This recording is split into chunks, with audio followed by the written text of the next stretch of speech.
الحمد لله نحمده ونستعينه ونستغفره ونؤمن به ونتوكل عليه ونعوذ بالله من شرور أنفسنا ومن سيئات أعمالنا من يهد الله فهو المهتدي ومن يضلل فلن تجد له وليا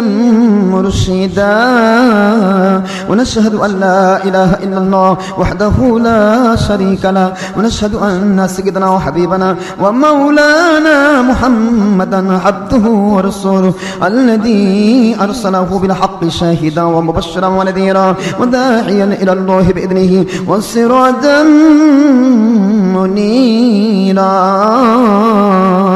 اللهم صل على سيدنا نبينا شفيعنا حبيبنا مولانا محمد وسيلة إليك وآله وأصحابه الذين كانوا كشاف الدجى وذكروا الناس بالقرآن تذكيرا يا أيها الحاضرون رحمنا ورحمكم الله اللهم اغفر لنا ولوالدينا ولأحبابنا يوم يقوم الحساب يا أيها المتقون فقد حان شهر رمضان الذي أنزل فيه القرآن كما قال الله سبحانه تبارك وتعالى في كلامه المجيد وفرقانه الحميد في سورة البقرة أعوذ بالله من الشيطان الرجيم بسم الله الرحمن الرحيم شهر رمضان الذي أنزل فيه القرآن هدى للناس وبينات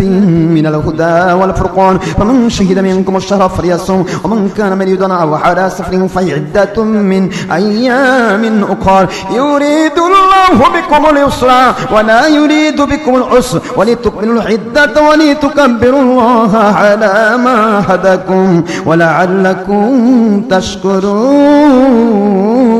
تشكرون وجاءت في حديث مسلم فتح الملهم مشكات مركات شكل ما سنة المدارك من كتاب الأثر وغير ذلك 50 كتابا صحيحا عن عبد الله بن مسعود رضي الله تعالى عنه قال رسول الله صلى الله عليه وسلم من صام رمضان من أوله إلى آخره خرج من ذنوبه كيوم ولدته أمه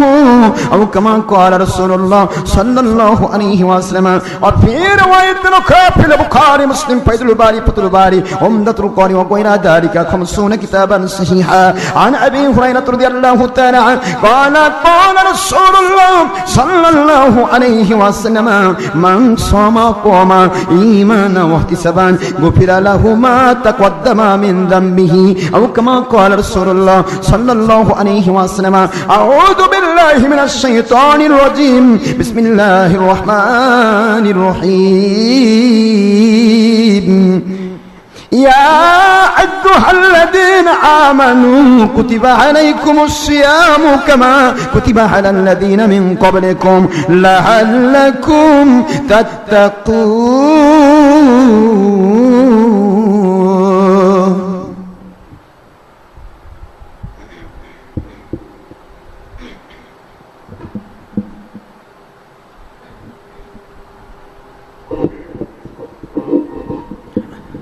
الحمد لله نحمده ونستعينه ونستغفره ونؤمن به ونتوكل عليه ونعوذ بالله من شرور أنفسنا ومن سيئات أعمالنا من يهد الله فهو المهتدي ومن يضلل فلن تجد له وليا مرشدا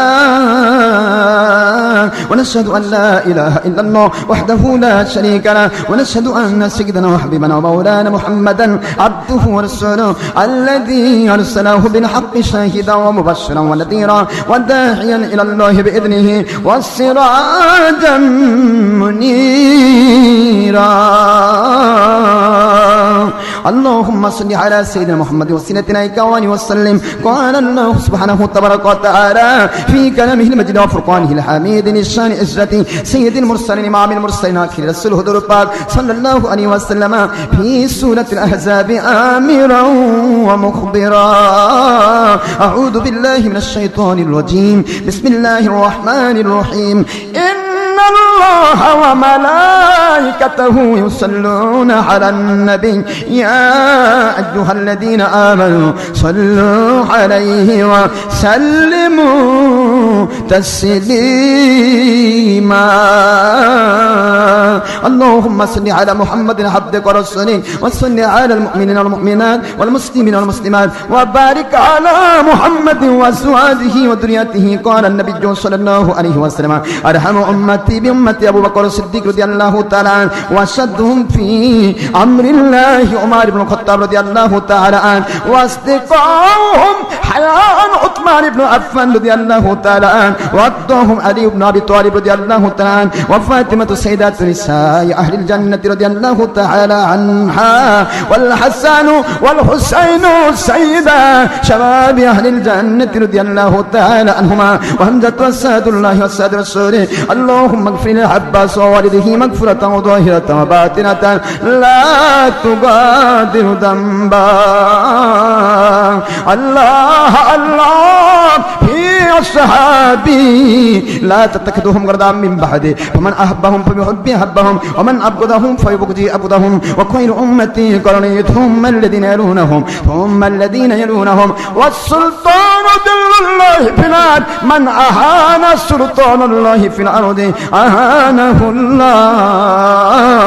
إن الله يأمر بالعدل والإحسان وإيتاء ذي القربى وينهى عن الفحشاء والمنكر والبغي يعظكم لعلكم تذكرون.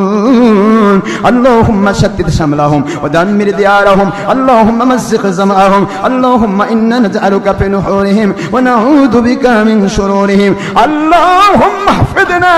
من كل بلاء الدنيا والسماء اللهم احفظنا من كل وسوس الشيطان والضارين والساهرين والقاتلين والظالمين الطاغوت والسارقين وغير ذلك من كل الباطلين والكافرين والمشركين واليهود والنصارى والهنود